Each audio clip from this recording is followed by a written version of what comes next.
Hallo zusammen, ich bin Jabbar und Unterstützer von der Sowjetunion. Als erstes musste ich und alle die Flüchtlinge, die ich kenne, Ihnen sagen, vielen Dank, dass Sie heute hier sind und die Flüchtlinge zu unterstützen.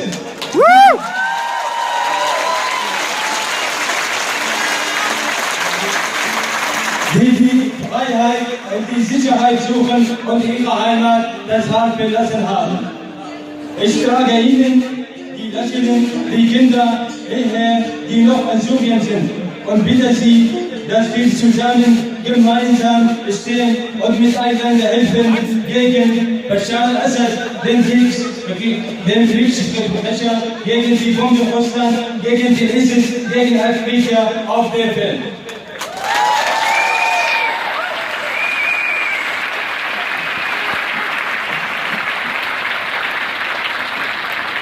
Ich bin Sucher und komme aus Raqqa. Raqqa ist zurzeit die Hauptstadt des ISIS. Ich habe in Syrien Archäologie an die Uni studiert. Und parallel habe ich auch mit verschiedenen Gruppen als Ausgraben gearbeitet. Einer davon, das war eine deutsche Gruppe. Als ich in Syrien war, hatte ich einen großen Traum und mein Ziel war, dass ich dort weiter studieren musste, bis ich den Doktor in meinem Lieblingsfach erhalten konnte. Leider aber war dort erfolglos, weil Assad-Regime mich dort gewiss aus meiner Heimatstadt betrieben hat. Ich wie alle anderen Leute, die um Freiheit gebeten hatten. Damals habe ich davon geträumt, als Archäologe Gebäude zu finden, die seit Tausenden von Jahren vergraben haben. Leider wurden die meisten dieser Gebäude in den letzten 4 Jahren durch das Assad-Regime und nun auch durch den ISIS zerstört. Viele Leute in meiner Heimatstadt mussten sich entscheiden zwischen der Gefangenschaft und damit auch der Tod. Das Akzeptieren des Assad-Regimes und damit den Unterstützen.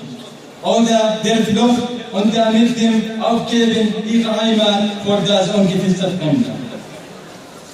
Ich habe zusammen mit vielen Freunden versucht, gegen das Assad-Regime zu demonstrieren.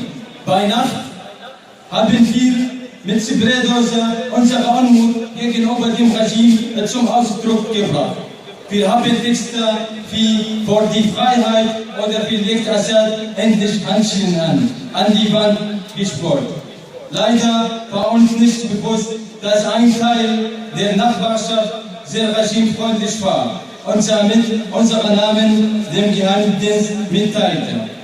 Am Tag davor stand der Geheimdienst vor der Tür meiner Eltern und hat nach mir gefragt. Ein Pistola gegen eine Spraydose. Ein Pistola gegen eine Spraydose. Für mich gab es nur noch die Flucht. Am Morgen des 1.1.2013 habe ich meine Tasche gepackt. Das Zeugnis meiner Universität und mein Lebenslauf. Ein kleines Notzschiff, ein Jagdhund und dieser Batterie. Und ein Telefon. Danach habe ich mich bei meiner Familie und meinen Freunden verabschiedet. Unglaublich lange habe ich ihnen in die Augen geschaut und das Haus angestarrt. Dieser Moment hat sich in meinem Kopf eingeprägt, da ich wusste, dass ich sie vor einer sehr langen Zeit nicht mehr sehen würde. Die Flucht war aufgeteilt in mehrere Zwischenstationen. Als erstes ging es in den Libanon und danach nach Ägypten. Dort habe ich 2 Semester von meinem Masterabschluss studiert. Leider war auch Ägypten ein Ort, an dem das Überleben schwierig wurde. Nicht zuletzt auch aufgrund fehlender Perspektiven. Länder wie Saudi-Arabien, Katar oder die Vereinigten Arabischen Emirate öffneten nicht ihre Türen. Europa war von Anfang an unsere Hoffnung und unser Traum auf ein normales, friedliches Leben in Freiheit.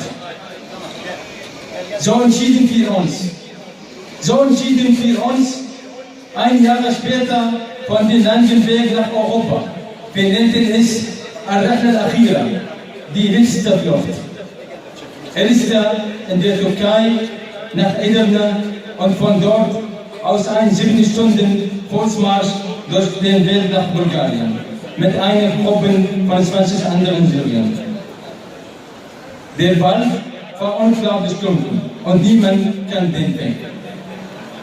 Trotzdem waren wir glücklich, da wir durch unseren Marsch einen Weg in den Boden zeichneten, der nachfolgende Flüchtlinge zu orientieren den konnte. Auch wenn wir Angst hatten, wussten wir, dass es in Europa Gegenden gibt, die Menschen für uns Schutz bieten. Von dort aus ging der weiter nach Deutschland. Wir sind nicht geflüchtet, um ein Leben voller Reiche zu führen. Wir hatten einfach Angst zu sterben.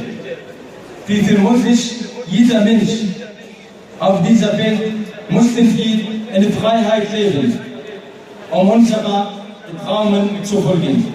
Ich zum Beispiel würde mich unglaublich freuen über einen Job in einem Archäologenteam hier in Köln.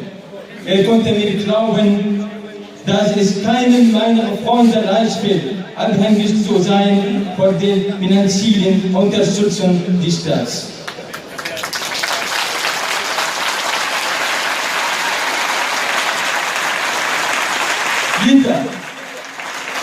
Wirklich jeder von uns musste so schnell wie möglich die deutsche Sprache lernen, um hier zu arbeiten, zu studieren, um ein Teil dieser Gesellschaft zu sein, die sich durch seine unglaubliche Freiheit auszeichnet.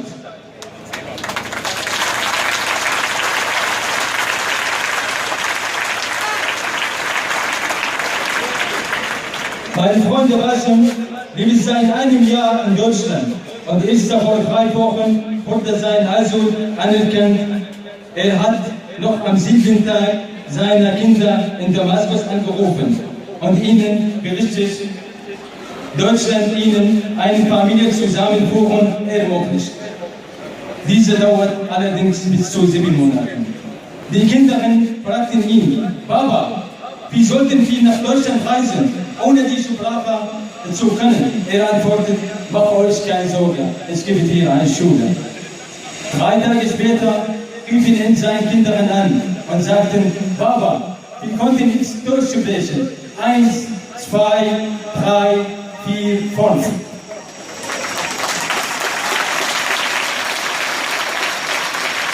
Das Internet dient auch hier wieder als Hilfe. Als Basim mir diese Geschichte erzählt hat, war ich unglaublich stolz, dass Kinder, die so viele Probleme erleben haben, so motiviert sind. Ich musste Europa, Deutschland, Angela Merkel und euch von ganzem Herzen Danke sagen.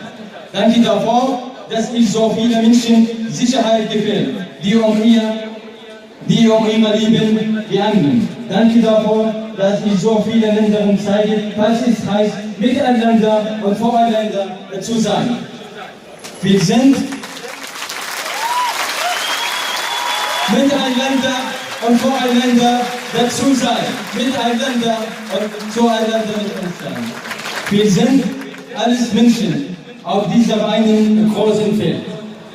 Zum Schluss musste ich eine Bitte an das Bundesamt für Migration richten. Es würde uns unglaublich freuen, wenn Deutschland es schafft, den neuen angekommenen Flüchtlingen noch früher Deutschkurs auszubieten.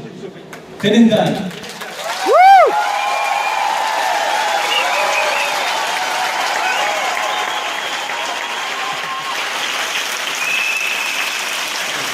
Alles gut? Ja, sehr gut.